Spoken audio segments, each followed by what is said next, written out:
For the upcoming right-hander, brake 30 meters later and ease off the pressure.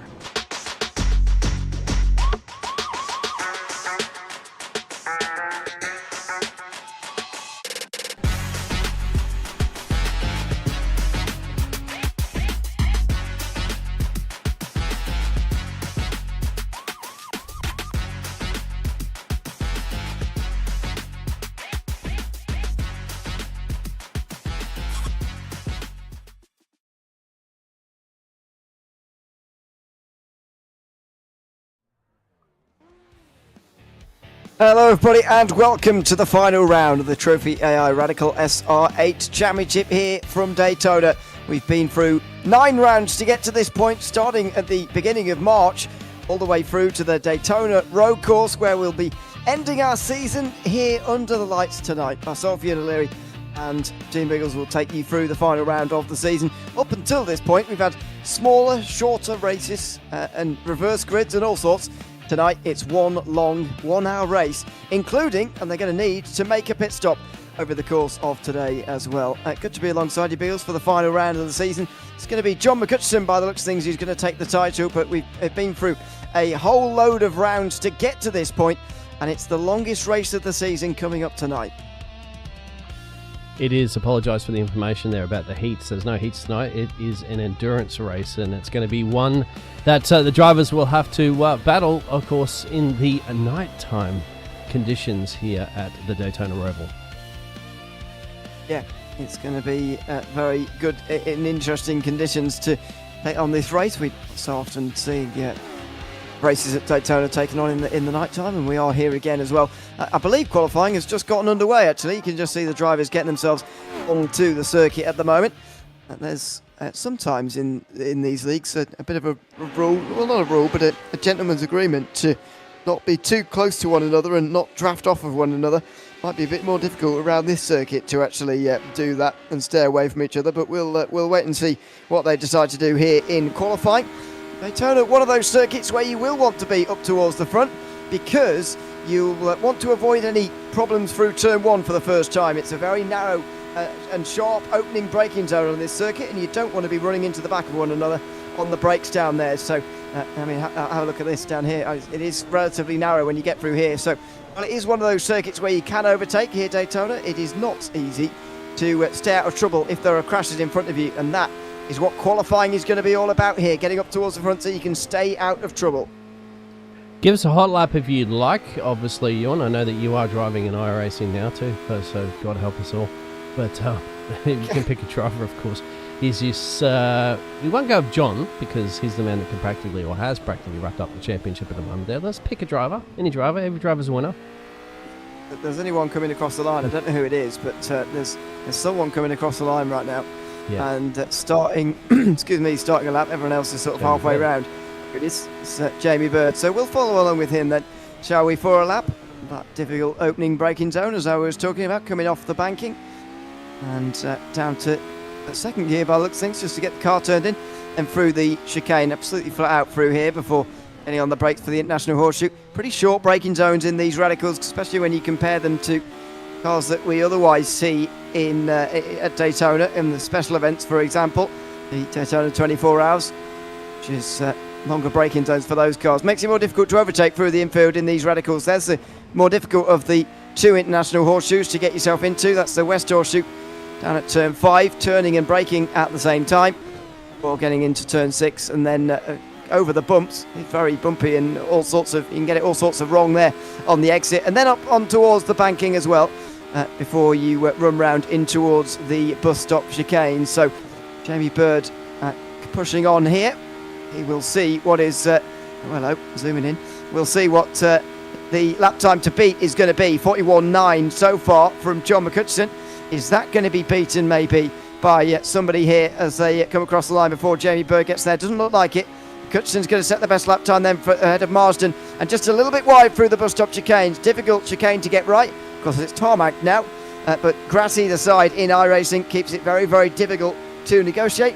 Jamie Bird has done that rather well. It's a fairly clean lap, you'd say, as he makes his way up towards the line. Fairly clean lap from here at Daytona.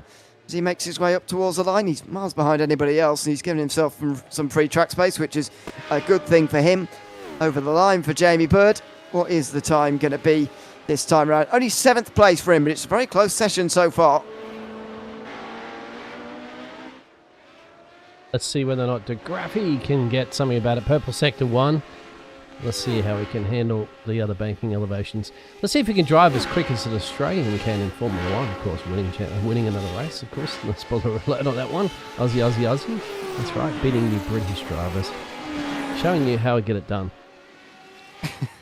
You know, I had to bring that one out, didn't I? Of course. Yeah. No, it's fine. I think, you know, every time I talk to an Australian at the moment, I hear about that. Yeah, I mean, we'll take it for now. It's only May, you know, long way to go. long way to go. Just for the moment. Here's another set of times. Paul LeMay goes over the line, 41.7 from him. Marsden's very quick today, 41.7 from him as well. Over the line for DeGraff, he stays 5th. That's Paul Crabb who moves up to the top now. McCutcheon tries to respond, but not too far away. This session is really close so far. And, you know, we were speaking just before about how close and how action-packed this race really is going to be tonight, Biggles, given it's an hour race long. However, it is Daytona. The slipstream's going to keep them together, and so far the times are looking very close indeed. Yeah, look at that, a second separating the top 6 at the moment. Those times will start tumbling down as these drivers continue to put some hot laps in. You can see them all bunched up basically on the track together. Maybe trying to get a little bit of a slipstream, a little bit of a tow, which is going to help you around here at the moment. All drivers are out, I believe. Well, Michael LeMay's just plugged in the pit lane. A couple of drivers haven't set a pit time at all. Sorry, pit time and lap time just yet. Luke Maxwell, Holman, Josh Reed. We've got to get out there, set some times, gentlemen, because exactly what Ewan said, qualifying is key here at the Roval. Yep, especially for staying out of trouble, so not to improve from these lower points of the field. Jamie Bird and Mike Busson being just over a second behind is a little bit of a surprise for the moment. Maxwell's gone fastest in the second sector, and he's going to come up towards the line here with maybe an improvement. We're now right on board with him as he comes through NASCAR turns 3 and 4. It feels like it takes an age in these cars to actually get yourself towards the line. Just in front of him, Josh Reed goes over the line and jumps up to 8th place, but Maxwell's yet to get on the board here because he's not set a time just yet. Here he comes though, over the line. That's going to be about 5th as he goes over, and it will be exactly 5th. 5 tenths away from Paul Crabb, but he's in the mix with the others, and that's the important thing. Yep, absolutely. Getting a banker lap on at least. Paul Crabb might be improving. He did the fastest second sector, but as he crosses the line, will he get that 2/10 gap over John increased a little bit? If he doesn't, Pullman looked like he might be able to get himself up the top there as well too very soon. He's going to have his first lap on the board. Which you need a good lap here, my friend. You probably get about 2 laps in the bag at best. He goes to P7. It's not a bad lap for Ian Pullman. That's 14 in the field here tonight, by the way, and they're all pretty close together. Zodos there is just in behind. He didn't improve that time round. Might have let Pullman through on that lap, actually, which might have just hindered him, and he goes a bit wide through in International Horseshoe as well. That's not going to help. It's Josh Reed again. And towards the bus stop chicane as Jamie Bird jumps to 6th place. Not too many green and purple sectors at the bottom of your screen, but Josh Reed has got green sectors at least. He's improving on his own lap time. He might get as a 10th driver within a second of pole. Michael LeMay currently the last of those within 1 second. Let's see if he can do it. He only just has to keep this banking elevation here at Daytona. Just hook it up as much as you can. Bring it down close to the line if you want. Just get the maximum speed because you're not really looking unless he's putting another lap in. Goes over the GoCo restart zone. Into the fence, actually, as he scrubs across the line. Josh Reed, I don't think he's improved, actually. P11, he might have invalidated the lap. Well, he's certainly going to be ending his session in the pit lane after that. Luke Maxwell comes across the line and he completes his next lap time. That's 3rd place for him. There's a graph now over the line. He's not been improving in many of the sectors and doesn't improve in the lap either as he goes over the line. Paul Crabb looks like he's done enough now with his 3 closest rivals all down on the pit lane.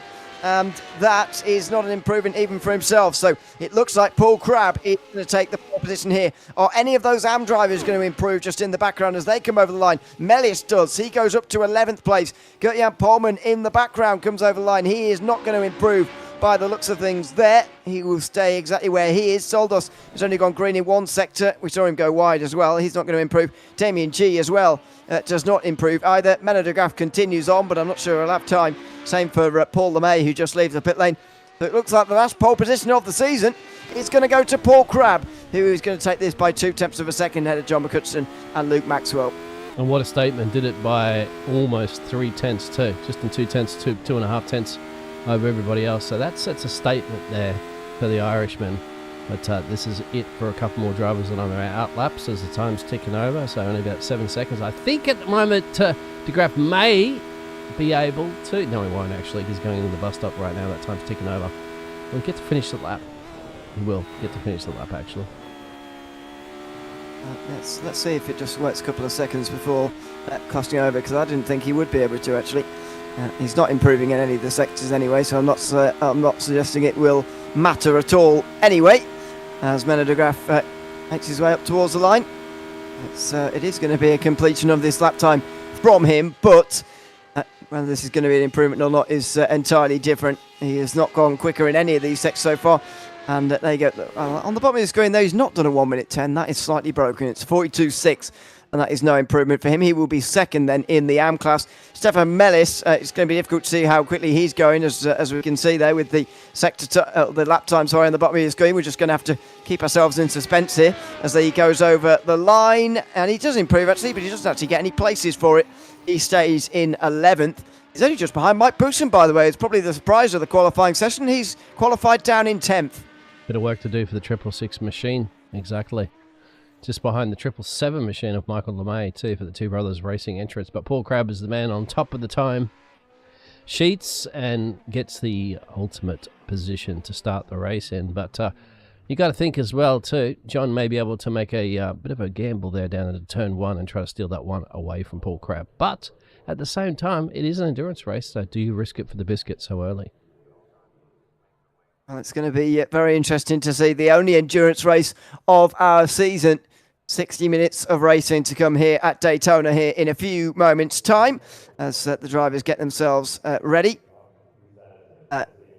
Lots of discussion before, actually, from some of the drivers about whether you can change tyres and refuel at the same time, which is going to be discussed between the drivers. At the moment, there is some deliberation as to whether you can or not. But anyway, we will see when we get to the pit stop phase, because they will need a stop at some point this afternoon in this race today.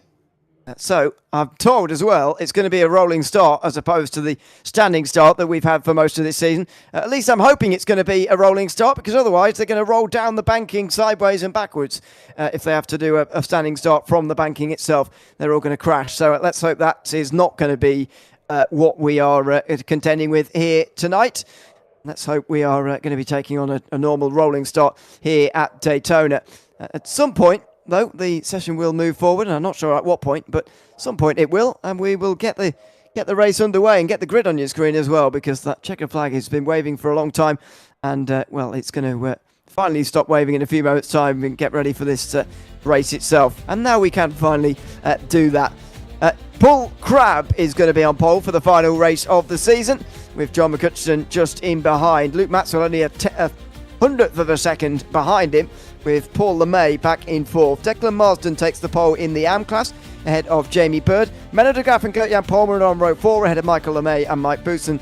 Just outside the top 10, it's Stefan Mellis and Josh Reed.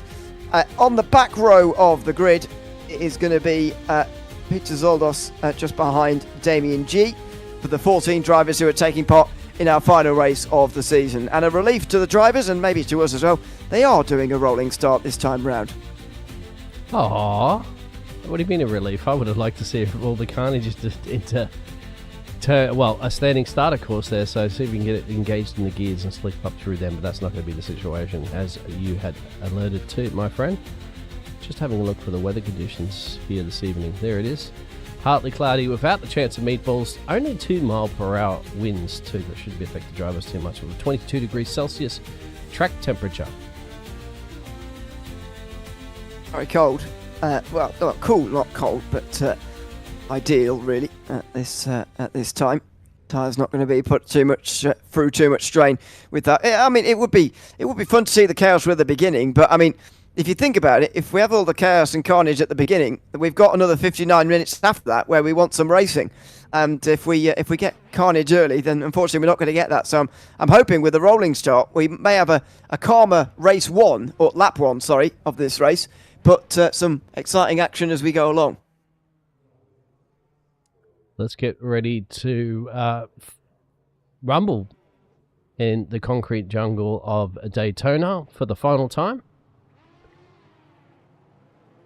As the toppers get the tick-tock, tick-tock, it's 1 hour, my friend Ewan. So, you know, fatigue starts to kick in, doesn't it, at the end of those endurance races? So, because you've been sitting in your sweaty racing rig for that period of time, and that's when mistakes start to creep in.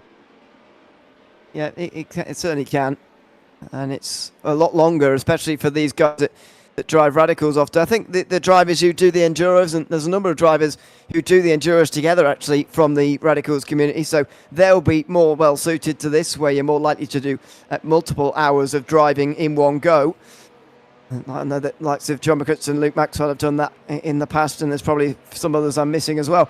But those are the guys who have done endurance racing, who are really going to have an advantage. If you just do radicals racing, and, you know, it's those shorter sprint-style races that you see in either SR8 or SR10 racing on iRacing, then this could be a bit of a struggle, a bit fatiguing a little bit later on as we get ready. Oh, and not waiting at all. Look at Paul Crabb go already. He's caught everybody off guard there by going immediately here as the 1 hour race here at Daytona gets underway in towards turn number 1. And Paul Crabb's going to lead here, somewhat surprisingly, by going immediately. McCutcheon will get into second, Ed and Maxwell in third. Then it'll be LeMay, Marsden, De Graaf, Bird, Pullman, Bousson, Reed to round out the top 10 as Paul Crabb gets us off to a lightning start here. Absolutely, he did, but all of a sudden John's back on the tailpipe already, so all that fantastic launch there for Paul is just neglected currently at the moment. A little bit of a switcher at the back there, so a couple of drivers have changed routes as the camera's got out of focus on that one. No apologies on that one, somebody must have spilt some drinks on it. Whoa! Off into the green, into the kitty litter is De Graaf. Oh! Into the wall. Menno De Graaf on lap 1. You need to get off to a nice and calm and undamaged start for this race. And unfortunately, De Graaf's got big damage. The front end is missing. And Menno De Graaf's suspension is bent now. Was he hit here by Jamie Bird? It looks like he was. Yeah, that's a little hard, actually. Looks like Jamie Bird's also had a moment too. But we're just going to have a look at this contact. Yes, there is. That is a real shame for Menno De Graaf. He was up there in the AM Championship. Jamie Bird... now, has he let De Graaf back through again as a sorry, or has he had another incident himself? This is the contact. Did he? He was just way too hot into this corner, and he went off himself. Yeah. So, well, both drivers off into the West Horseshoe, and oh dear, he nearly spins in front of the field as well. That's very unfortunate, really. Bird just gets it wrong, and he makes the contact. Meanwhile, Paul Crabb comes to the end of the first lap with 2 in tow. It's McCutcheon and Maxwell in his slipstream, with LeMay trying to gain as well. Here comes McCutcheon to the inside. They'll exchange that race lead as the real battling here at Daytona begins. This is what we're likely to see across the course of the evening as these drivers battle away for the race victory and battle away for each other's slipstream here in this race at the front. Yeah, that's the thing. Do you want to be running at the front so much because you're going to lose all that you'll be breaking the air, basically putting it punching into the air and allow the other drivers behind get that nice slipstream. So John into the lead there from Paul Crabb. Luke Maxwell heavily on his tailpipe. Then you've got a little bit of a gap actually further down, but that's the field at the moment. It looks like it's a top 4 that might well just break away from the rest of the field here. Marsden and Bousson have done a good job to stay within the fringes of a slipstream for the moment, especially Bousson coming from the back end of the field. We saw the movers and shakers a moment ago. He was among the many positions gained so far, and that's got him to 6th position. He's in the slipstream of Marsden, but it's not a fierce slipstream, much like what you're seeing up here. It's the top 4 who are very close together. You're not going to see any moves in towards the bus stop chicane. You are going to see a bit of fuel saving though. They're lifting off before the high-speed corners. Now coming out of the chicane itself and onto the banking again. Marsden is a bit closer. He's certainly going to be in the slipstream here. So is Mike Bousson. But that 1.1 second gap to Gert-Jan Pullman is going to be where the slipstream ends here by the looks of it. Yeah, back up the front. Paul Crabb might be looking at making a run here. Is he going to be happy to tuck in behind? Just depends if it's costing you too much time. Looks like he's happy just to sit behind the number 69 machine of John. Really sitting behind at the moment. He's got basically open up your mouth. He's got a whole mouthful of exhaust currently at the moment, and he does go gingerly and into the braking point. Mazda actually sets the fastest lap of the race that time round, to just showing the advantage of having some space to push on into rather than sticking up behind somebody else here. McCutcheon leading the field, and I'm starting to spot what might well happen for the next few moments actually here. Crabb and Maxwell right in behind, lifting off a lot there and saving quite a lot of fuel, as that is Stefan Mellis way off the road. Where on earth has he got himself? Oh, there he is. He's just out the International Horseshoe. He was so far off the road I couldn't even spot where he was for a moment there. But he's just spun up the rear tyres coming out the International Horseshoe and gone around. Yeah, it's a little unfortunate, isn't it, for Stefan Mellis? Let's have a look again.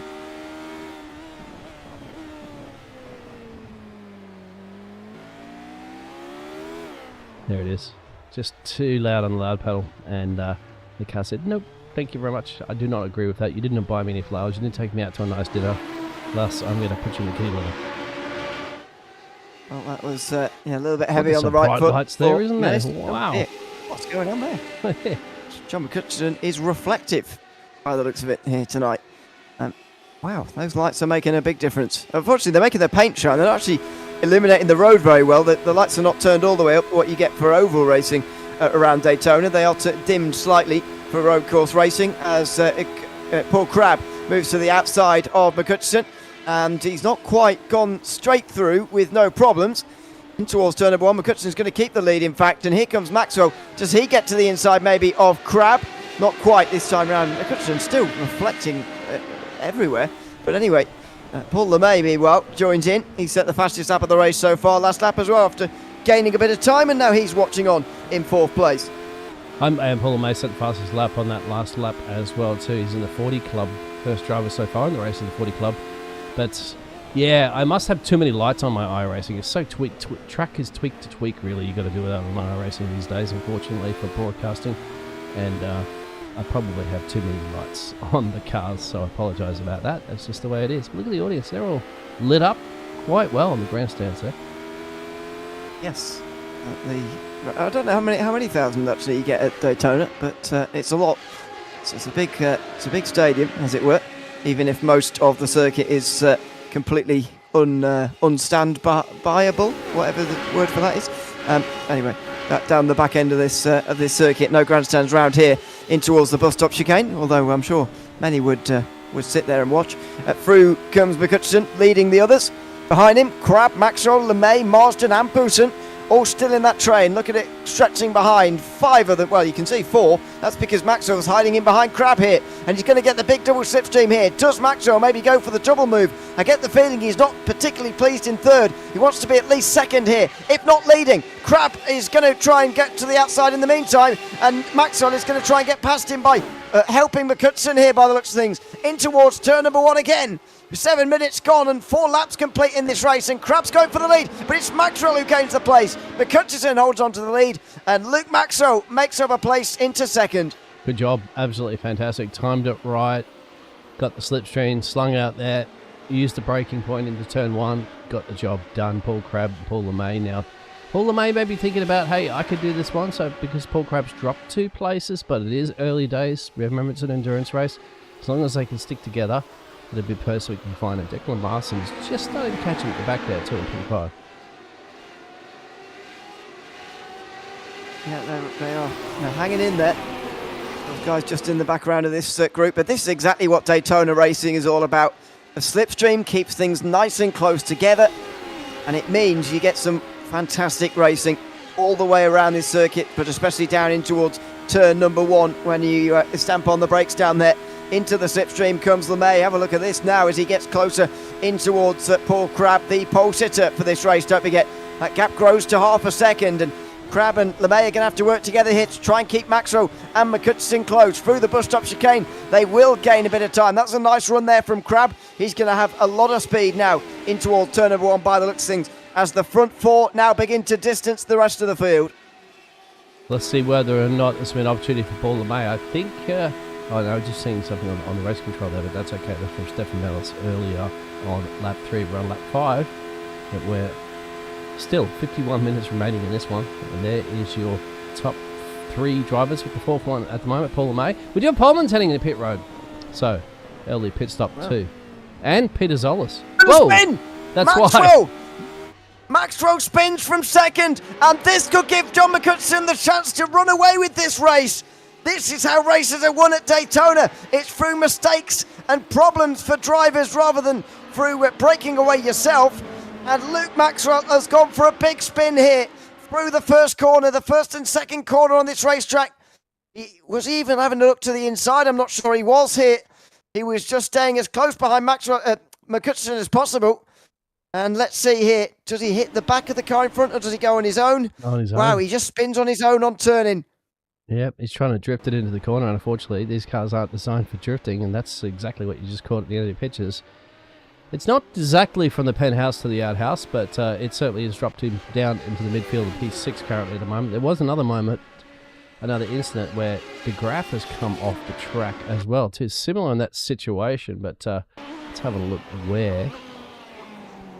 Oh, that's a technical issue. No, why it's just gone slow out there into the kitty litter. The grass at Daytona is really, yeah. Ooh. It's almost like old school racing grass out there at the International Horseshoe. You know, when it was almost like ice.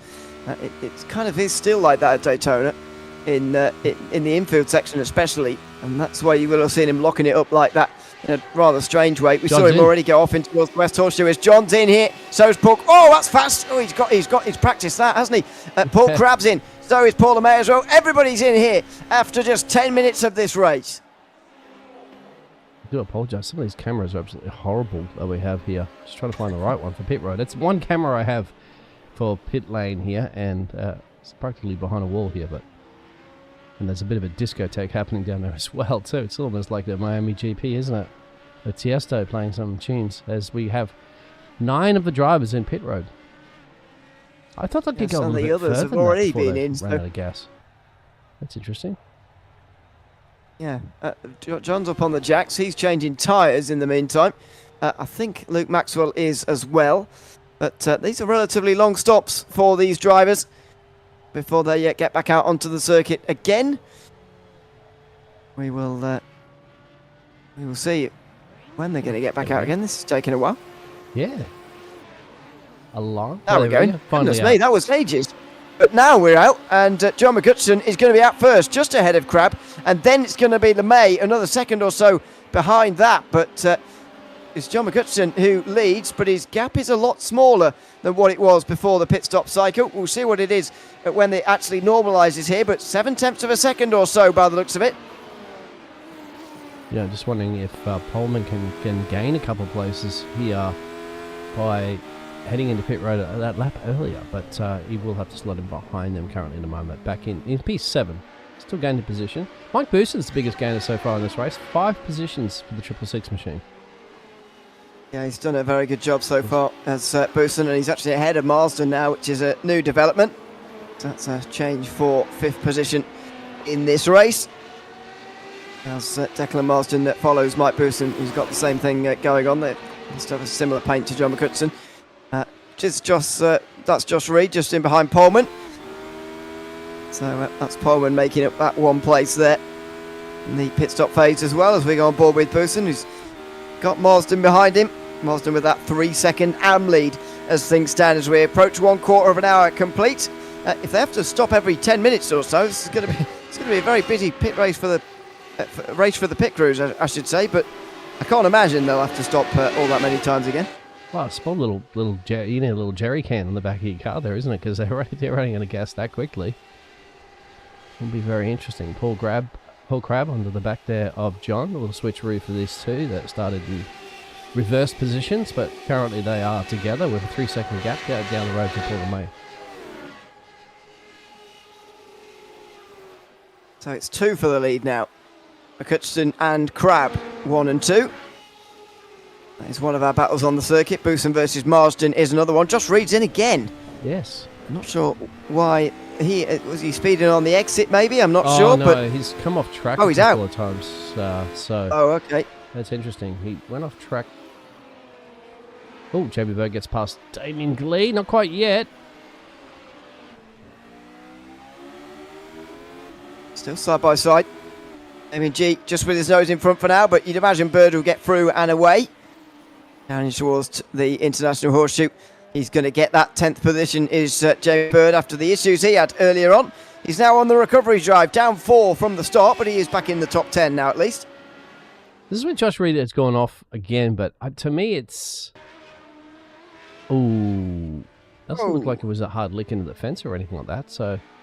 Just strange. Maybe he's gone in the pit lane there to adjust some of the settings or something like that on these car setup or anything like that might be causing him a bit of strife and head down to pit road and get that sorted. The bus stop chicane again for McCutcheon and Crabb as they continue to lead here, and you'd imagine they will not battle either, so as to reduce this to a battle between just the two of them. Seeing how powerful the slipstream is. We'll see whether that statement I just made is true though, as Crabb closes in, and no, he will do a bit of lifting off now as we just complete 15 minutes in this race. Going to get plenty of laps in here, well over 30 laps in here this afternoon as we race at Daytona. Going to be a lot more than that, in fact, as Crabb takes the rather wide line. You'd think going that wide would give you an off track, but it doesn't here on iRacing. It's quite lenient in towards turn 1 at Daytona.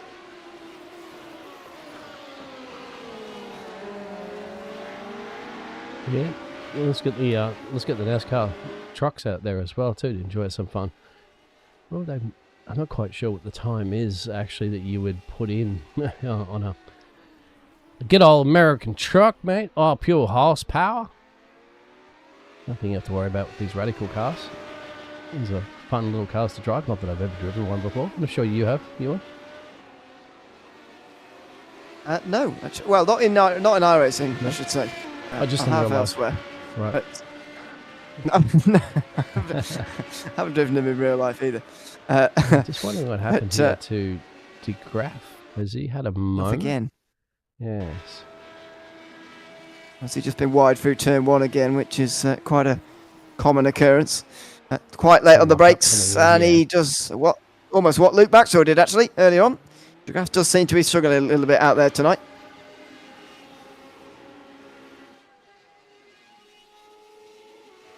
So, John, done everything right this season, hasn't he? Well, have you confirmed that John is the champion? Yeah, pretty much. Well, I'm not sure whether it's mathematically out of the question at the moment because maths, but I'm pretty sure that John will be champion. That is at the end of tonight. That is pretty certain. I think the bigger discussion may be around the AM standings, but that's going to take some maths and totting up that I'm not sure I'm going to be able to do during the stream, to be honest with you. I think that will have to be figured out afterwards, and I'm sure the congratulations will be handed out afterwards, of course, as Damien G just gets alongside JB Bird here. They're not going to come to anything this. They're all going to catch Peter Zoldos, who's done a good job to gain some places so far, has Zoldos, but he's about to lose a couple of them, I think, in this battle for 9th place. Yeah, if we can keep him on the front and keep him in front of those drivers at the moment, he's weaving all over the track. Well, he's in his position. He's not putting up a fight too much, but, well, there it is, my friend. They will scoot past Peter at the moment. He's going to tuck in behind them, get that slipstream, and follow the drivers of Michael LeMay and Jamie Bird.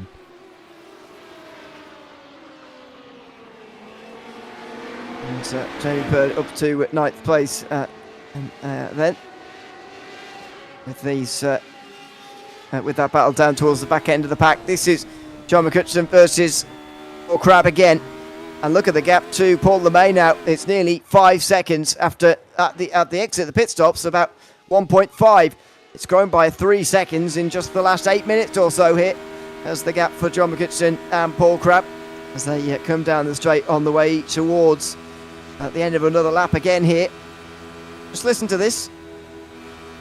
There you go. I was just waiting for that little bit of lift off there. You heard the revs rising for Crabb as he gained in the slipstream, and then he just lifts off a little bit, saving that little bit more fuel, biding his time again here. But even while he stays behind, they're gaining time on these two. Now then, something else though is that this is Bousson and Marsden. Further up, Maxwell is catching LeMay. Maybe when they get together, they'll be able to go a little bit quicker as well. Yeah, I believe so, over that slipstream. You heard that little bit of chicken footing before, that they like to call it when you lift, chicken foot. But that's a wise thing to do, otherwise, of course, as you know, you're going to be probably door banging, turning those drivers in a high-speed circuit like that. That's going to be a serious accident, but thankfully, no news on that just yet. But once again, you don't risk it for the biscuit this early in the race, as John and Paul are still exchanging early Christmas cards here at Daytona. Yeah, they certainly are. This is a number of two-car groups now running at Daytona, although Crab has lost a bit of time through the middle sector this time. And at the end of the straight, he's going to be that little bit closer once again. So he's just seen that gap grow slightly on the way out of the corner. On the way back into the bus stop, it's closed back in again, now onto the banking again. And Crab will be just dip below half a second now to McCutcheon out front in this race. 20 minutes in the race now, just approaching here. As Crab gets back into the proper slipstream again, it almost acts as a bit of a safety net, doesn't it, really? When you drop back a little bit there, you can just grab a bit of that slipstream here at Daytona and you can get right back in the game again, even if you've made a bit of a mistake on the previous lap. Yeah, it's just like someone's grabbed the vacuum cleaner and sucks you back into the car immediately. Go back to Declan too, because he's still on the back there of Mike Bousson, trying to find a way past. You'd say that Declan is at this point. You want to get up the front there and join the likes of the Pauls, the Paul and Paul law firm, second and third, Luke Maxwell, of course, and fourth there, and John McHutchison in P1. A previous reference to a previous broadcast, if you've not been following. Through the middle sector, or the end of the first sector rather, they come here for fifth position. Bousson ahead of Marsden. It's four groups of two out there on the circuit who are not really battling per se, but they are running nose to tail out there on the circuit. I'm still puzzled by those pit stops after 10-11 minutes here as to whether they're going to have to do that again and again and again here, because previously this season, obviously, they've not had to pit at all to get to the end of the 25-minute races. That's the longest race we've had so far this season. That's race 2 on every evening, or race 3 as it was at Monza. But for some reason, after 10-11 minutes around here, they all had to come into pit lanes, making me wonder whether they'll have to make another stop today, as LeMay there lets Maxwell past. And there you go. That is that's the end of another 6 laps, by the way, out front. No, that's exactly what they did in the first stint, but it looks like they're all going to carry on all over again here. Well, and they do, depends, so... doesn't it? Yeah, because they did 6 laps from the start. That's what I'm showing at the moment, the first stint. Yeah. Let's see if they can extend that a little bit further this time around, because they're on the magic 6 number, but we just don't know how much gasolina they have in these cars. Well, I think, it's telling that they've gone past the amount of time amount of laps, they did in the first stint of this race. I wonder whether they pitted at the earliest point where they knew they could pit and make it to the finish line, and that's why they have all decided to do that at that stage. Not sure though, to be honest with you. Through the West Horseshoe, as McCutcheon and Crab again are still running nose to tail. If there was a fuel game going on, then there would certainly be concern for John McCutcheon, because after all, he's been towing Crab around for ages now, although Crab goes wide there through turn 6 and he loses a bit of time onto the banking again. I just go straight through. It's an oval, gentlemen. Don't worry about the infield. Maximum speed, of course, you cannot do that. Does the JPB give you a little bit more speed on the car, Jamie Bird? Well, I answer that question for the Racing 86 entrance, but he needs a little bit of speed to keep Mr. Damien Glee behind him. Further back, Paul LeMay, Luke Maxwell still at it, 2 for now. The 118 versus the 27. Yeah, there's just so many of these groups hanging about that are just sort of waiting for the later point in the race now.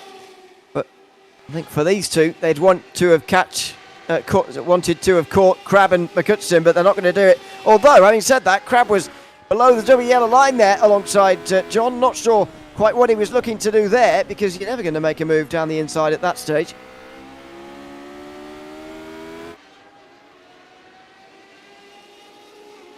Passing the exit to pit road. Line of stand. Oh, side by side down into turn 1 between these two.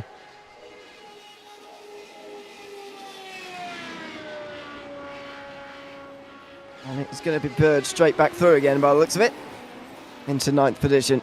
So on that occasion, the JPB sticker's helping. He gets in front into 9th position ahead of G, but again, you're only going to lose time to drivers up in front. After that, there's a switch down at the back between Melis and Zoldos, I think. Was that? Yeah, Zoldos is into the pit lane for some reason. Yes, he has. Yeah. In our camera, we can't show you. And there he is. Oh, he's missing the front end. Going to predict that he spun to the inside, either through turn 1 or out of turn number 1. And he's lost his front end as a result there. Which is Zoldos. Yeah, that's an accident for sure. Peter has lost it, I think. Let's go back and have a look at what happened to poor Pete. This is before when the car was functioning, and this will be after when the car's not functioning. Oh, just go straight on. That's... See, the steering wheel didn't move at all.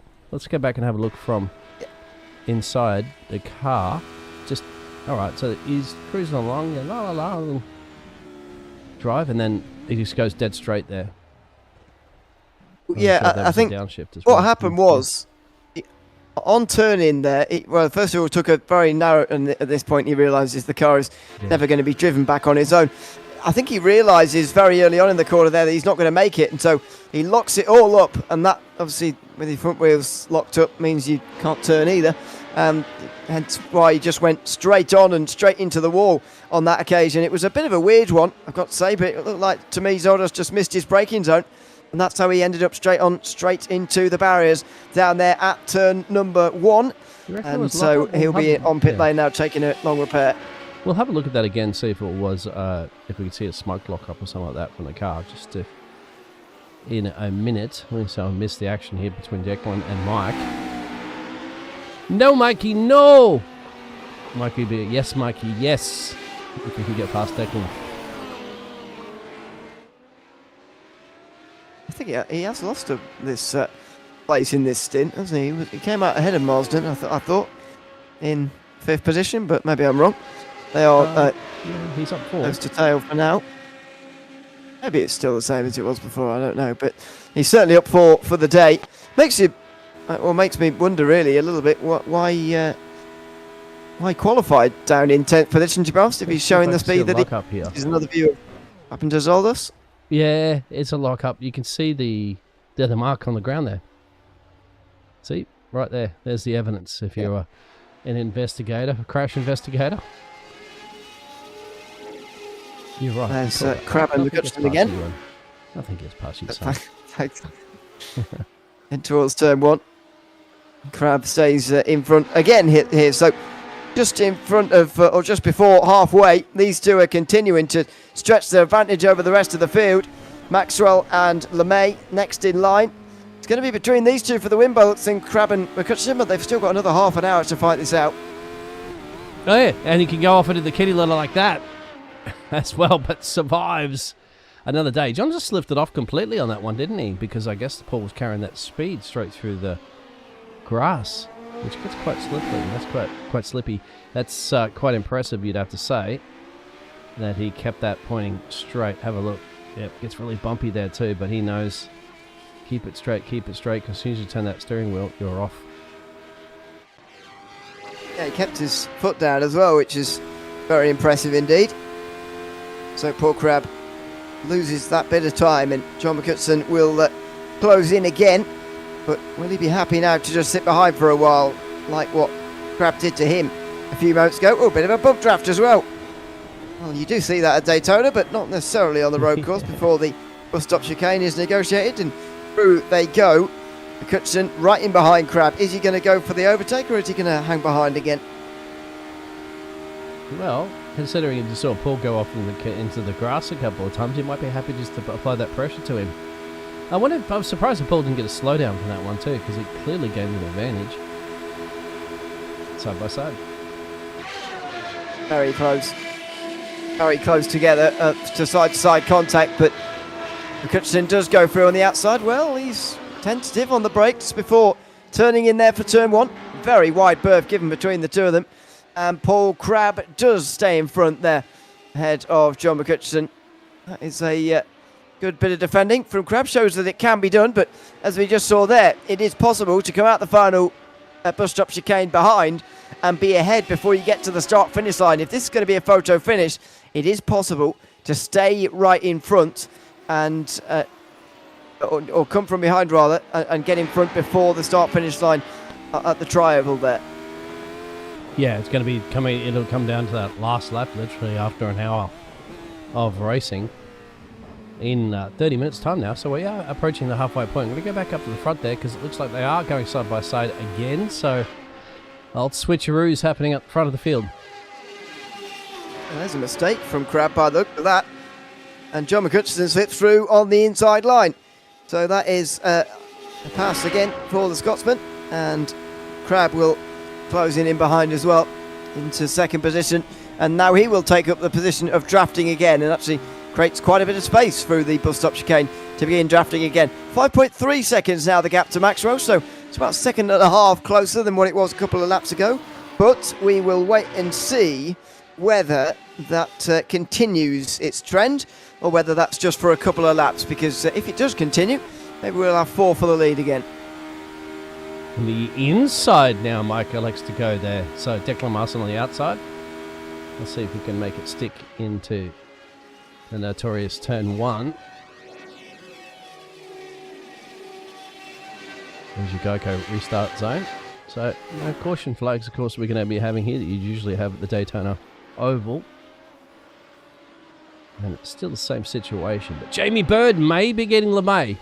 So we'll see about that situation further back in the field at 8th and 9th. Jamie Bird has caught Michael LeMay here.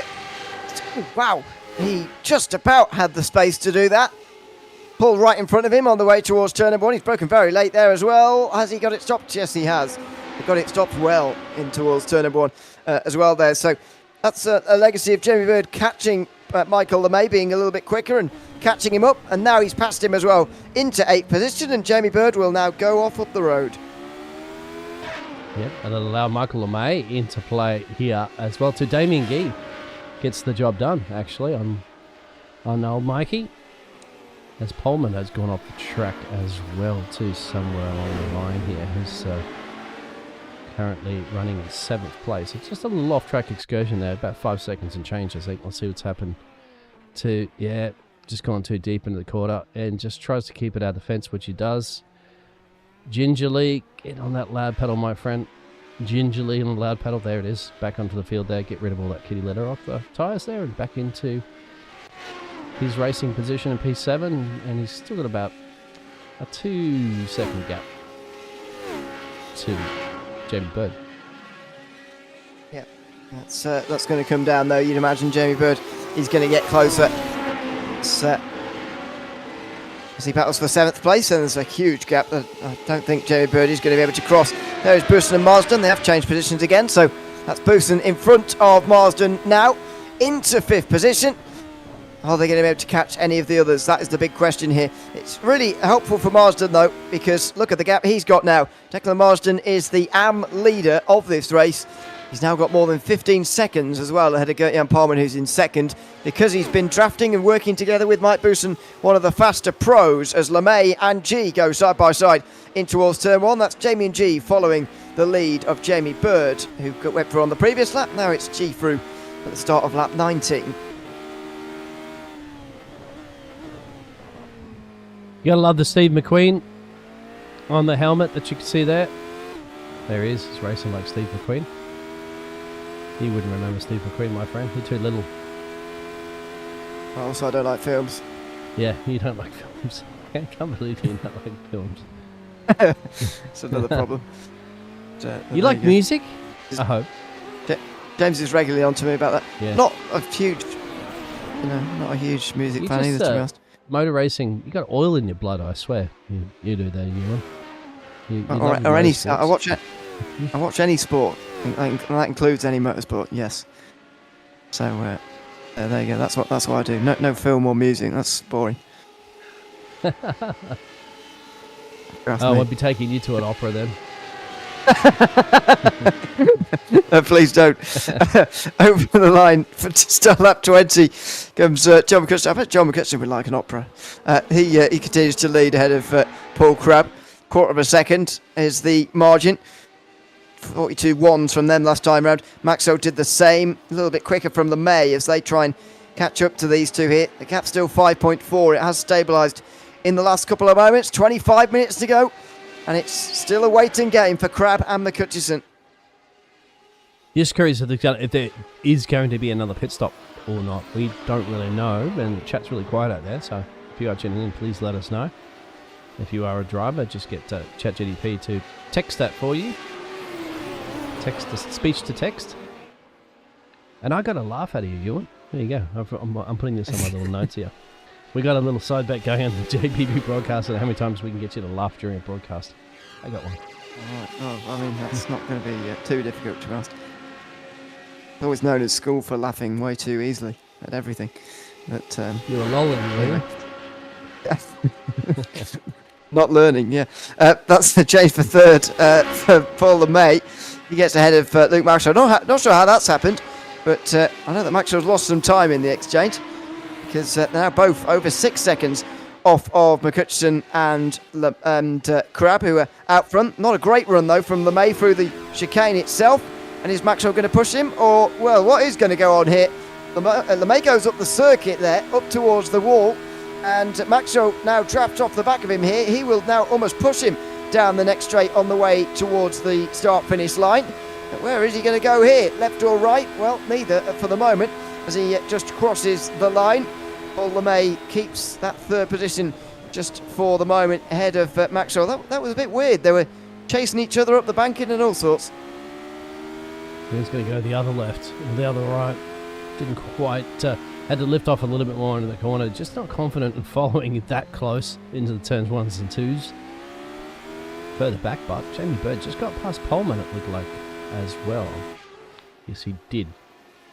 So Gerrit Jan Poleman dropping back to P8, where he started this race from. Will he be able to tag on to the back of Jamie Bird here and just ride along here, try and catch up to Declan Marsden, or is that going to be too much of an ask? I think those 16 seconds are going to be too big to cross now, with 26 minutes still to go in the race. 24 minutes to go, rather. Bad maths. So, lap 21 here at Daytona. We will stay with you here on the JP YouTube channel, of course, as we continue on with the racing here in the Trophi.Ai Radical SR8 Championship. Here we go on board with Luke Maxwell on the way towards the bus stop chicane. These two have been entertaining these last couple of moments. They don't seem to be quite organised in who should be leading, who should be second, but through the bus stop chicane, will there be any more organised on the exit of this? Through the chicane they go. Now LeMay's up the track again. Why they're not staying near the double yellow line, I can't quite understand, but LeMay keeps fading up the racetrack. Maxwell goes and follows him to chase the slipstream around. He's going to really gain a lot of speed here with slipstream just up in front of him. And down to the inside, he's going to go through here, is Luke Maxwell, ahead of Paul LeMay. There he goes, nose in front just in time for the start-finish line. They'll both make a mental note of that before the finish of this race, as Luke Maxwell does make his move on the inside of turn 1. Hammer time. And that's what it is, because what he's done is that he's engaged that nitrous at his feet right there and said, thank you very much, I'll take that. Give me a little bit of a boost, and bingo, got the job done. What is that bottle, by the way? What is it, did you say? Yeah. I don't know. It's an extinguisher? It's not a nitrous boost. Looks a bit like a nitrous boost. It looks also, if not a nitrous boost, it looks also like a fire extinguisher. But you'd never fit a fire extinguisher like what you'd see in a building into a car like that. That would be really weird. So I've got no idea what that is, to be honest with you. Yeah, we'll see it once again. There it is. I mean, Coleman's got... He needs to keep, actually, right behind Jamie Bird and get that nice little toe from the Racing 86 machine, because he's aware that Declan Marsden, who was in his class, is up the road in P5. He needs to catch him. And how far are they away, actually, from Declan at the moment? I think he is,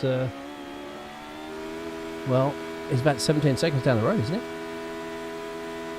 Yeah. Yeah. Yeah, it is. It's well over a quarter of a minute at the moment. Nicola Marsden has a very big lead in the AM class. Perhaps still close in behind McCutcheon, and LeMay is now catching up to Maxwell. So, there's not going to be a change for the lead. We know that now. These guys are not catching the lead at all, and it looks like they've decided to start fighting instead as LeMay goes on the outside line. Rawls passed on the way towards turn 1. That was easy. Makes it look easy. Yeah.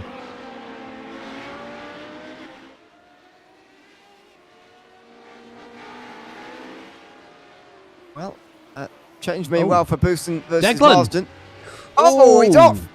Yeah. We were saying that Marsden was in a big lead, but he's had a lot of that lead taken away now. You won't see Gert-Jan Polman in the background of that shot just yet. They're only just coming over the line now. Was there contact with Booston here, or did Marsden do it on his own? He's broken quite late. He's tried to get it slowed down in time, and he's spun around trying to make the corner. Just like that. Yeah, that. So Polman will be happy to probably have heard that one on the radio to say, okay, so there's a bit of chunk of time now taken out for him to possibly glitch the AM win. But 20 minutes remaining now. Is there going to be another pit stop as well? Michael LeMay on the back there of Damien too, against side by side these two gentlemen.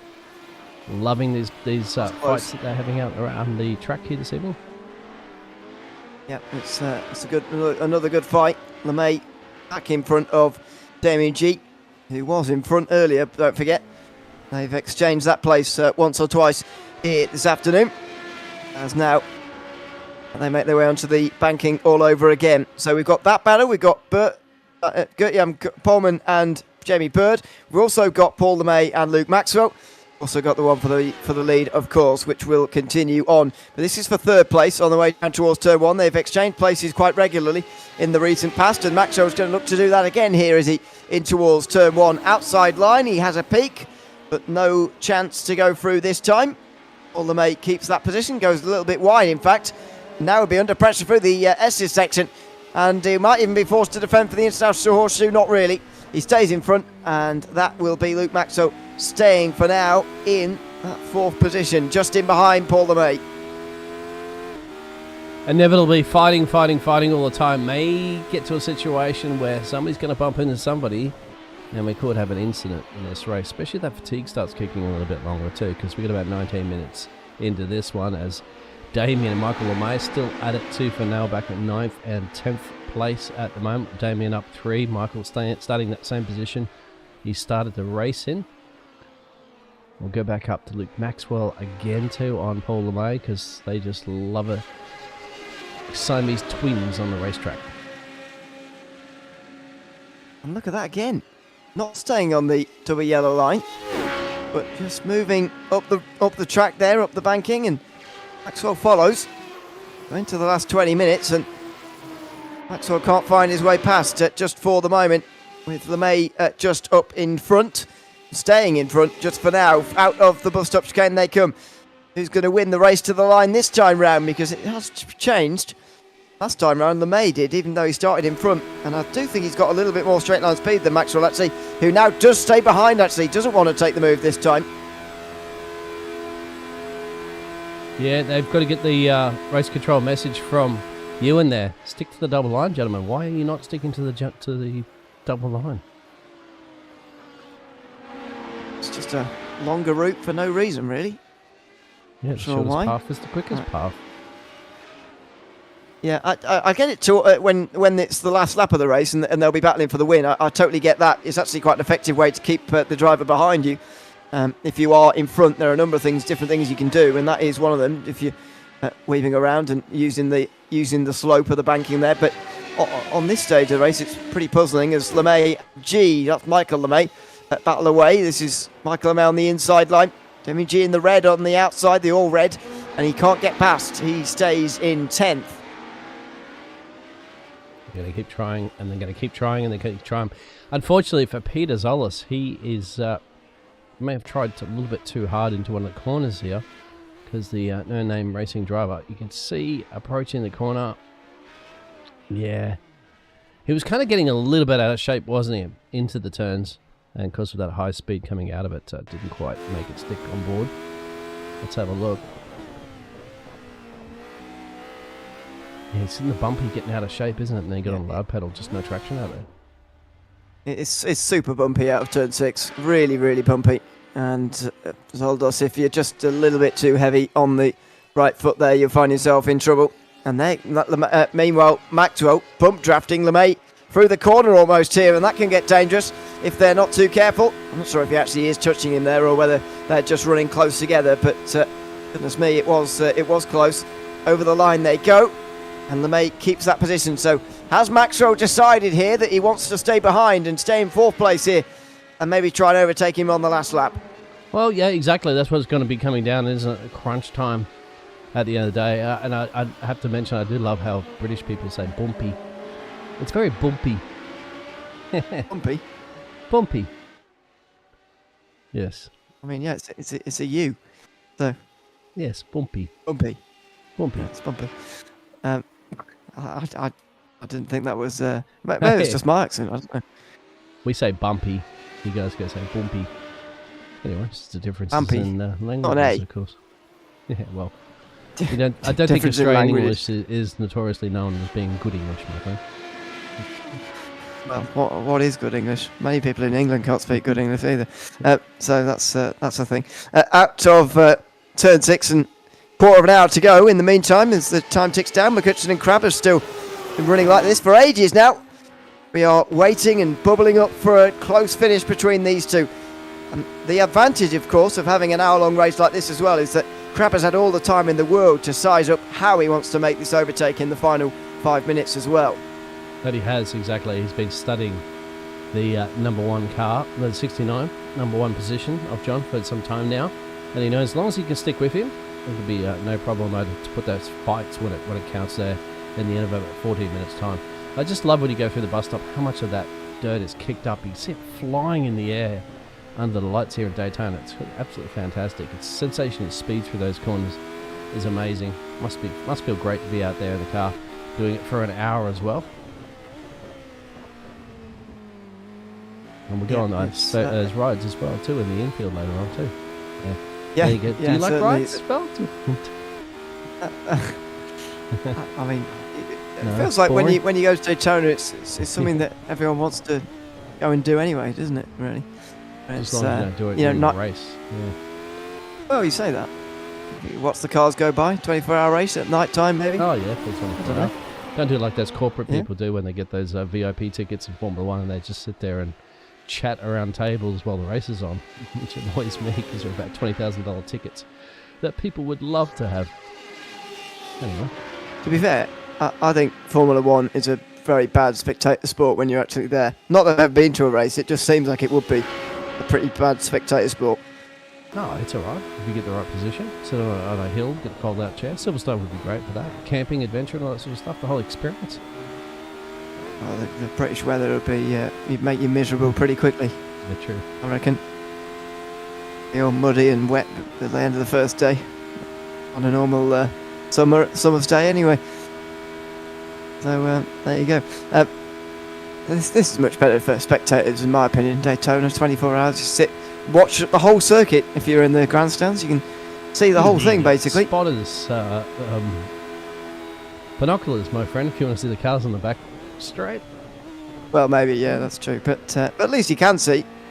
Binoculars can help you see far. Unfortunately, they can't help you see through buildings and things, or hills on other circuits. So see through the Team Radline car that's up the road that Paul's been trying to spot for some time now. He's just trying to peer into the distance for the moment. 12 minutes to go. As they came across the line there was 13 to go.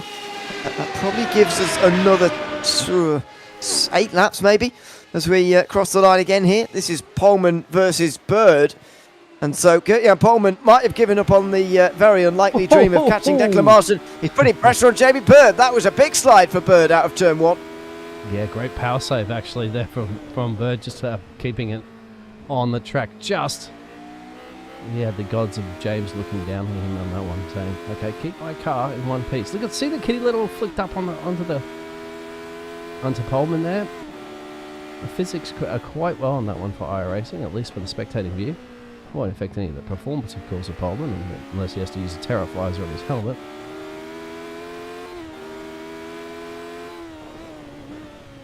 Well, he's still in with a chance here, Pullman. Sitting behind Jamie Bird in one of our ball battles out there on the circuit at the moment that we're going to watch all the way to the line, you would imagine. McCutcheon versus Crab, meanwhile, it's side by side for the first time in a while. Oh no! I think what he was doing there was testing how close he needs to be to be ahead at the line, and he just broke. Once he realised, yep, that would have been enough, he broke and said, "Okay, I'll know what I'm aiming for now." With 10 minutes to go, he might well just wait for the very end of this race by the looks of it then. Yep, if he's a gambling man, he's got to know when to hold them, he's got to know when to fold them, he's not going to know when to send it. And that very much has laid your cards down the table, isn't it? If John is, John is clever enough generally to figure that way out and say, all right, if that's what you're going to try, my friend, I know where to defend. He's laid his cards out on the table there, and perhaps a bit too openly, I think, in my opinion. Might just have given McCutcheon a bit too good of an idea of what he might be able to expect in the final part of this race. But let's see as we watch LeMay and G in the meantime. G's continuing this run around the outside, but that's not worked that time round either. Michael LeMay stays in front, stays in 9th position. They're going to continue to do that one, but I'm really curious to see how this battle is going to unfold, as you said, we saw before too. Laying the cards down on the table there, giving John a bit of a peek at what he's going to be trying to perhaps bluff him with. And can John call that bluff and try to defend that situation? We will find out for sure in 9 minutes time. But just quickly, we are going to cut to thank, of course, our sponsors here for the Trophi.Ai.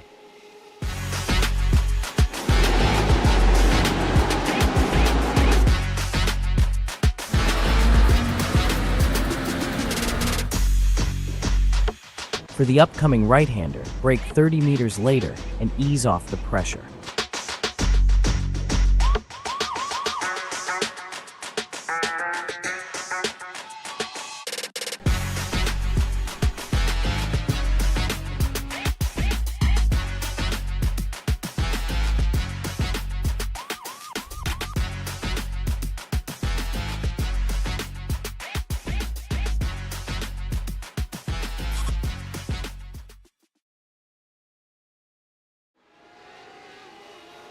A big thanks, of course, to Trophi.Ai for sponsoring the Radical SR8 Championship this season.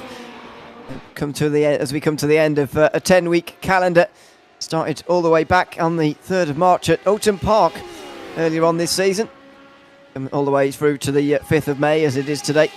Been through that calendar, as you can see on your screen there. And the last 4 weeks, it's been some very twisty technical circuits after the opening part of the season, which took us all over the world. Britain to America, Belgium, Japan and Italy. And to the twisty circuits in the meantime, and now to Daytona to round out our season with 2 American rounds in a row. We come to Florida, down to Florida to end our season under the lights here at Daytona. John McCutcheon can see victory, a crowning moment in this championship as he seals his championship victory with a race win here. Can he do that ahead of Paul Crabb?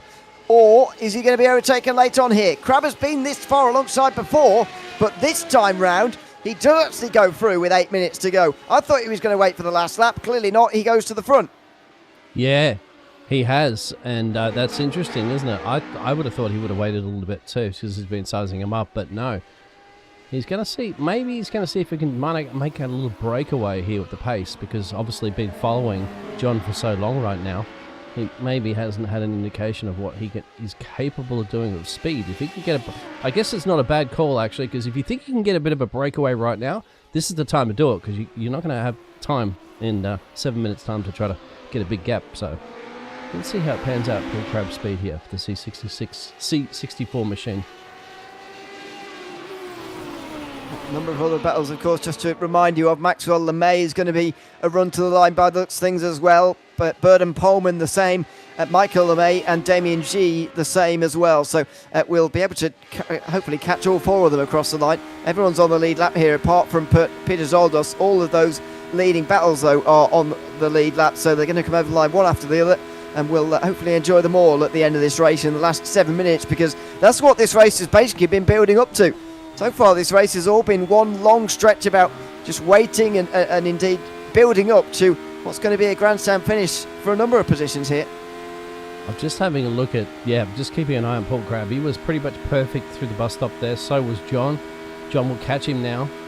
So Paul was probably hoping that John would make a little bit of a mistake out of the bus stop and scrub so much speed off. But that's the only problem, isn't it? Trying to get that gap to form. Because the slipstream that John gets now, as they approach start-finish line there, it's just enough to catch up, isn't it, into turn one. We'll see. And towards the corner. Kutcherson now with dictating position, if you like. Just sat behind here. You can see everything happening in front of him now, as can Paul LeMay, who has a peek to the inside there. It wasn't really full-on attempt for the position, I don't think. Just letting Maxwell know he's there. We've already seen these two test out a bit of different line through NASCAR turn 3 and 4 to battle their way and slipstream their way to the line as well. So goodness knows what's going to happen between these two on the run towards the line as well. I'm sure it's going to be exciting for third place. It will. I would imagine it will be exciting for 7th place, and it will be exciting for 9th and 10th place as well too, because they're all at it too for now. Probably once again doing that little bit of a testing manoeuvre to see at the moment when it comes down to that last lap, who's going to make that plunge, make that dive into victory positions, of course. In the victory lane. Hopefully they'll all make it in victory lane. But, what position do you want to make it in victory lane? Well, let's see here. We get to the end of this race. There's G looking down the inside. Not able to get through in towards the International Horseshoe on that occasion. And it will go into the 5 minutes unresolved. Last 5 minutes unresolved here at the end of this one. Crabb still leading though out front in this one as they come off of NASCAR turns 4. Now 3 laps to go, I think it's going to be here, as they have just more than 4 minutes left. 3 laps still remain here for Paul Crabb, just ahead of John McCutcheon. See if he's got a... He had a little bit of space though, you'd have to say there, Paul Crabb, because John wasn't straight up on the gearbox of him. And that time around, so he clearly is a little bit quicker, I'd have to say, Paul, from John. Unless John's just taken a little bit gingerly there with his chicken footing, per se. Okay, lifting a little bit so he doesn't run straight in the back of him. These two still at it too for now, Pullman and Bird. Pullman trying his best to catch up to Declan Marston, of course, but is that gap a little bit too much? Looks like it is going to be Bird versus Pullman through turn 1. And Bird gets it that 7th place back again here. So it looks like they are going to scrap for 7th place in behind Marsden here. And it looks like Declan Marsden's going to take a lights to flag and victory by the looks of things here. There goes Luke Maxwell and Paul LeMay out onto the banking as well, out of turn number 6. What are these two going to do? They've been very entertaining so far, I've got to say, chasing each other all across the road. But how is this one going to finish between these two as LeMay just lifts off a little bit towards the bus stop chicane? There'll be 2 laps to go when they go over the line. Stephen Mellis has gone off somewhere on the track, so real no massive problem for him per se, because he is a lap over from Stephen. But we'll see whether or not he's got too much damage on that car to continue. What's happened to Stephen? Goes really wide, isn't it, in turn 1. Cuts to chicane. That's going to bring the rear end out, I would say. Bang! Hard lick into the fence. Whoa! That is going to be a bit of a problem, of course, to fix late in this race. Well, he might just limp home now, because Mellis has not got Menard-de-Graaf that far behind him. In fact, it's only well, it's already over. Menard-de-Graaf just got past him, so I thought Mellis was going to try and limp on there to a 12th place finish, but 11th place finish rather, but it is going to be 12th by the looks of things, and he'll have to limp on towards that, because Zoldos has continued as well at the back end of the field as we go on to the penultimate lap now. Maxwell ahead of LeMay, and Crabb ahead of McCutcheon. So I think by going through early on, I think Crab was hoping McCutcheon would pass him, and so he could maybe draft back past a little bit later, but that hasn't happened so far. Paul Crab is going to have to do this defending from the front by the looks of things here. Yep, you might see this battle between these two drivers quickly as well too before we switch it back over to the top end of the timing tower. This is where you're not going to be yielding too much at this point, because you're going to be throwing everything, kitchen sink, cats and dogs, and as well as Ewan's favourite musical records and movie collection.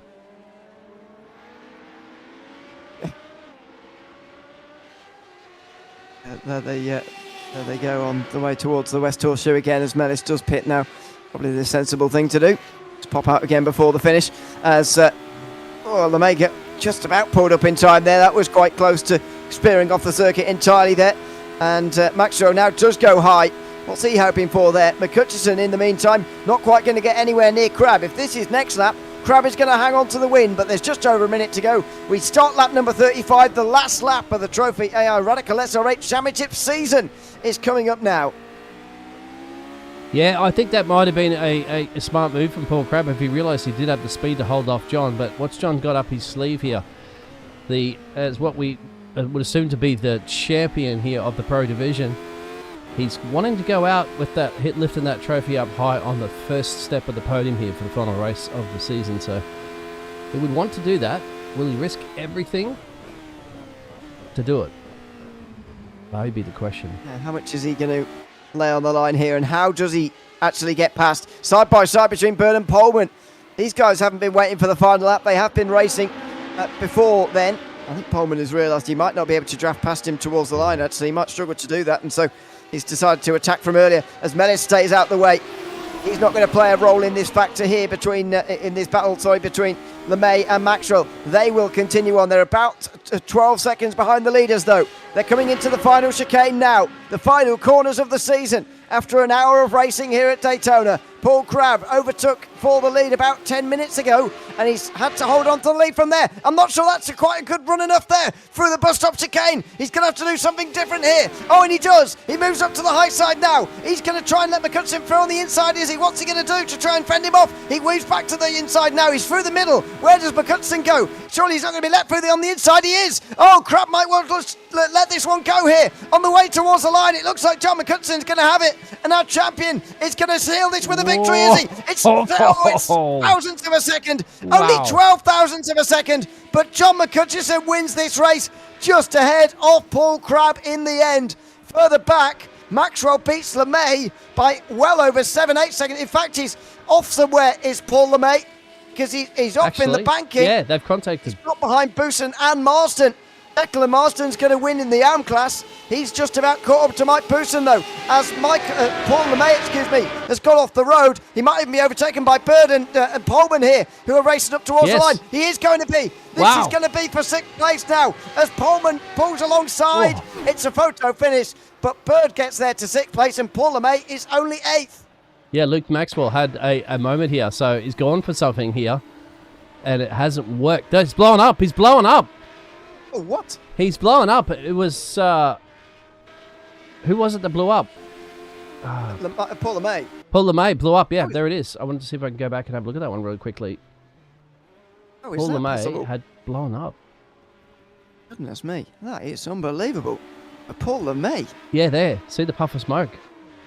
He's got smoke coming out the engine. Why, though, is the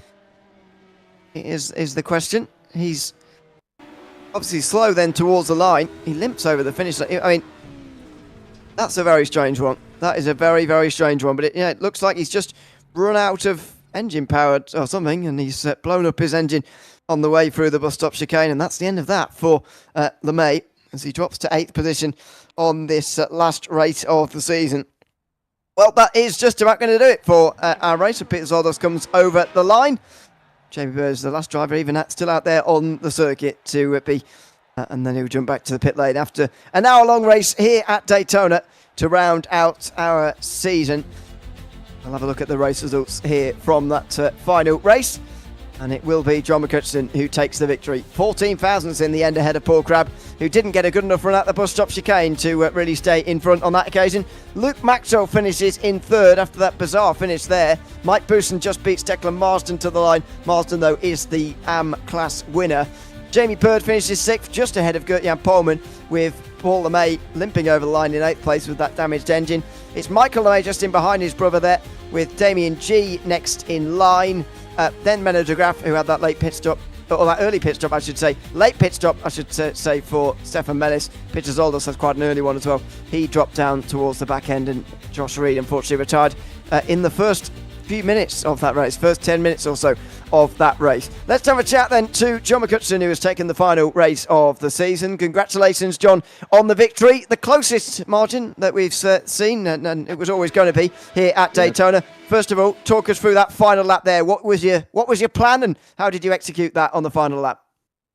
You don't want to be leading the last lap at Daytona because the slipstream's too fast. And he tried his best. He went wide to try and break the toe a little. But I can just see from the replay now there wasn't much in it over the line. And it's just getting that extra little bit of momentum. And then, of course, I had to spin him round the last corner. Yes. And then you crashed into each other at the end, which is all fun and games, of course, at the finish. But earlier on in the race, you all decided to pit very, very early on in the first 10 minutes or so. Was that actually a case of everybody had actually run out of fuel, or what was going on there? Why was everyone in after 10 minutes? You'll have to ask Mr. Parfitt about that one, because he got the setups round the wrong way. We had a full race for the quali and quali set up for the race. Oh, so that's why we all pitted in lap 6.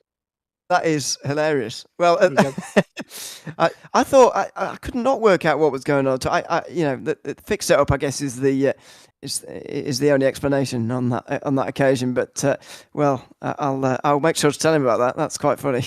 It's always fixed setups, but the fuel made a huge difference because we had to pace ourselves having to go so long on the tyres there, where it would have been like a half split kind of a stint. Yeah. So it was. That's why we're all a bit slower, I think. And yeah, just biding your time as well throughout the race. Last one as well before we let you go. How's the season been generally? I think you will have clinched more than enough points to be champion by a relatively comfortable margin this season. How have you found the SR8 Championship this time round? I love this car. I've always liked this car and got on well with it. And I'm just hoping we can get the same numbers again for the next season. I'll speak to James and we can try and sort out a date to start the next season up. Absolutely. We'll look forward to hearing that when we get there. Is there anyone you'd like to shout out before we let you go? Give a shout out to everyone in the league that's racing, and keeping the league going. I know the numbers have fell a little bit from the start of the season, but most leagues do the same. We had 14 tonight, which is not bad considering the weather outside, so a shout out to everyone in the league and hope to see you all next season. Absolutely. Thanks for chatting to us, John. And as you say, we'll see you next season. Thanks, Ewan. Sure, Bill. Thanks so much. That is John McCutcheon, who has won this race and indeed this championship here tonight at Daytona. In the end, it was second place for Paul Crabb, who joins us now as well. Welcome in, Paul. Good to have you with us. A very close finish, but not quite enough for yourself at the end. To talk us through that final lap and what your plan was to try and defend from the front there. I thought as I'd been towed around by John for so blooming long, I thought I'd better try and break away in the last few laps and win it cleanly. I could, but I knew if I didn't come out of the bus stop with more than with less than 0.3, then I was stuffed, because you just can't do anything, and I don't like weaving around the place. That's not great on the last bit. So I was expecting John to creep just ahead, and he did. So it was what it was, but it was good fun. Good fun. It was close at the line. John was saying there was almost saying as if there was sort of no way you would be able to come out the final corner first and still hang on. But it was only 12 thousandths of a second at the end. So fair play for making such a good fist of it in the end. But generally this season, how have you found the SR8 Championship over the 10 rounds?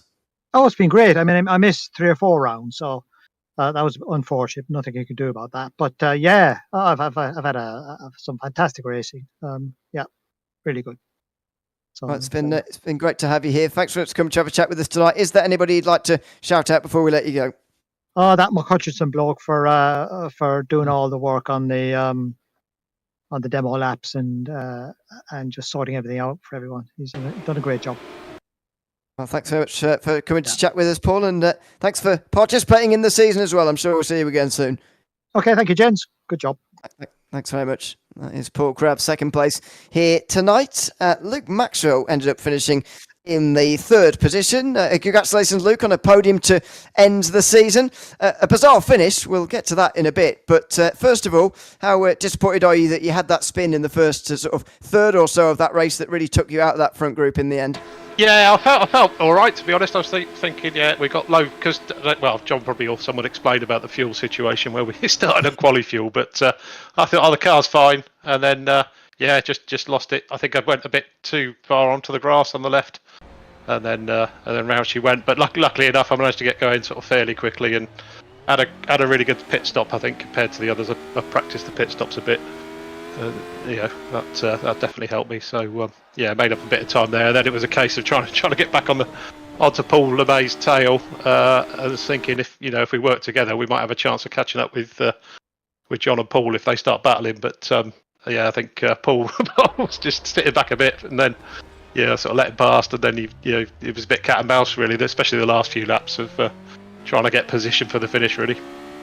And then at the very finish, tell us what happened on the last lap. First of all, what you were planning to do there, trailing him going to the bus stop chicane, and then what actually ended up happening.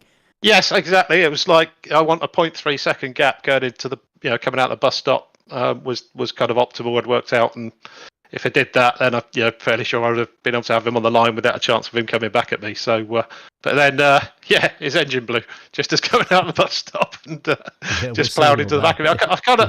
I couldn't work out. Saw a bit of smoke, and I thought it was tyres or something initially, or dust. But then, but obviously, yeah, it was his engine, and he had no power. But luckily, no great damage, and managed to get in and finish up in third. So yeah, it's one of those things. I think in this car, if you tow him for a while, you can get a very hot engine, and you got to keep an eye on that. Yeah, well, it's a finish like I've never seen a finish like that before, I should say. But there you go. At least it didn't cost you too much, and you still managed to finish third. Is there anybody you'd like to give a shout out to at the end of the season before we let you go? I'm just going to give a shout out to the league and all the drivers. Been a fantastic season. I've really enjoyed it. So yeah, some new faces in there, and they'll definitely improve over time with the car. So yeah, bring it on. We're just talking about tracks for next season. So hopefully we'll have a bit of variation again. There was even talk of an oval. Bathurst. Oh, hello. Bathurst. Bathurst. We have Bathurst every season in these radicals. I don't need more Bathurst. My God. Anyway, thanks for coming to chat to us, Luke. And I'm sure, as you say, we'll see you again soon. Cheers, guys. All the best. Thanks so much. That's Luke Maxwell, third place tonight. Just a couple of positions further down, but more importantly, the AM winner tonight was Declan Marsden, and he joins us now as well. Declan, welcome in. Good to have you with us. How are you feeling at the end of that one? Fifth place overall, but the AM victory to end the season. Yeah, pretty happy with that. It was a long race. It was a bit chaotic to start with. I knew you needed to qualify good here, and managed to get quite near the front.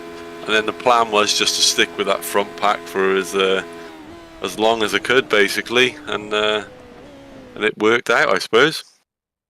Radicals races that go more than half an hour are normally considered quite long. So how did you find a race that was an hour in length in the end here at Daytona in a Radical, which is unusual to say the least? Oh yeah, it was awesome fun, but you could see, I just watching the broadcast bit there, my spin, the tyres do get quite hot in these, and it was weird with the change of fuel. We went from 1 litre up to 60 litres, and it felt like a boat for the first few laps. So that was the biggest adjustment, to be honest, getting used to the fuel level. But super fun, really good. You might want to consult James Parfitt about his fixed setup there, but there you go. That's not for me to say. Thanks very much for coming to have a chat with us, Declan. Is there anybody you'd like to give a shout out to before we let you go? No, just everyone organising this and making it happen, and everyone in the league for such a good time. Thank you very much. Well, thanks for chatting to us, Declan, and I'm sure we'll see you again soon. Yep. Cheers. Thank you. Thanks very much. That is Declan Marsden, who has won the AM class, and one more bonus interview because it is the end of the season, and he was involved in a fairly big moment towards the end. Paul LeMay has come to have a chat with us as well, or at least to chat with others, but I've dragged him in. Welcome in, Paul. Good to have you with us. Tell us a little bit about your last lap there and what on earth went on there. Hi guys. Yeah, no, I was just kind of banging it down through the box a bit hard on the last lap. I really wanted to get a good exit out of the bus stop, and I was just way too aggressive, and the motor let go, and that was that. And poor old Luke had nowhere to go, but he still managed to finish third. So in the end, it was okay. He was saying that maybe it was down to you two drafting each other so closely that engine might have got a bit hot, but Possible. was it just he did all the damage in that bus stop? Did he with the downshifts? Yeah, I think I was just too aggressive, really, with the downshifts. I was, I think I took it fairly easy for most of the race. We kind of just, I don't know, we were both of us trying to work out what the best way to attack the last lap. And I just thought, right, I'll just get in front and I'll just nail it as far as I could on the last lap. And as I say, I just think I was just too aggressive, really. But all race, I was making lots of mistakes. Not my favourite track, I must admit. But it's been good fun. It's been a great season as well. Absolutely. Just a word as well on how you've found the season as a whole for not only your performance as well, but the racing, getting back in the Radical SR8. Yeah, I think. I love it. The car's fabulous. We've got. I think the field is really, really starting to come together now. People are starting to get used to it. So I think next season will be really a lot tighter. It's a fabulous car to drive. It's lots of fun. So I think everybody really enjoys it. Absolutely. Well, it's been great to have you here for the season again, Paul. Thanks for coming to have a chat with us at the end, and I'm sure we'll see you again very soon. Yep. Okay, guys. Cheers. Bye-bye. Thanks so much. See you later. Paul LeMay there chatting to us at the end of the season here from Daytona. Well, it was a fittingly close finish between John McCutcheon and Paul Crabb to finish off. 12 thousandths of a second between them on the line there. It's John McCutcheon, though, who wins the final race of the season, Biggles, and it feels like that's very fitting for the season that we've had. Yeah, absolutely fantastic for him to just steal that one at the end there for Paul, as I was saying earlier.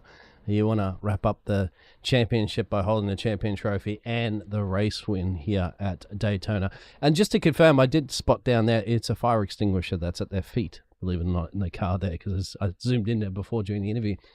But what a season, exactly, as we've alerted to. I didn't see Bathurst on the schedule you're talking about, but we have been from all over the world, as you'd mentioned.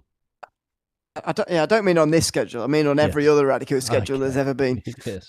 But you're right, we haven't been there this season. That's probably one of the reasons why John left it out, because he's been there so often. But anyway, I know Australians can never get tired of it. So maybe, who knows, maybe it will be returning on the next calendar. Of course, we will be live back with the next season of the Radical SR8 Championship here when it starts up again. Obviously, discussions about when that's going to be are going to go on behind the scenes. Make sure you subscribe to the JP YouTube channel to catch when that new season is going to be, and catch all the other racing that goes on between now and then, including some other Radicals racing that goes on Thursday nights as well here on this channel. Well worth tuning into. I've been Ewan O'Leary alongside Dean Biggles here for the final round of the Trophi.Ai Radical SR8 Championship here this season from Daytona. We'll see you again very soon with a new season. But from all of us here, for now, it's goodbye.